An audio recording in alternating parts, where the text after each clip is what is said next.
यार अपनी पेट की डाली जैसी झुकी गर्दन को सीधा करो और शुरू करते हैं बिना किसी वक्त पकड़ लिया साड़ू तो चलिए शुरू करते हैं।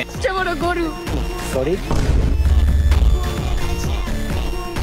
এটার স্বাদ তো অতুলনীয়। ওই যে গরু দেখ, এবার দেখ দেখ তোর সাথে কি মিল এই গরুগুলো। তো তার মানে সে নিজেকে গরু দাবি করছে। আমি বললাম তোর সাথে গরুর এত মিল কেন? আমি তো প্রথমেই এর দেখে বলেই দিছিলাম যে মিল আছে।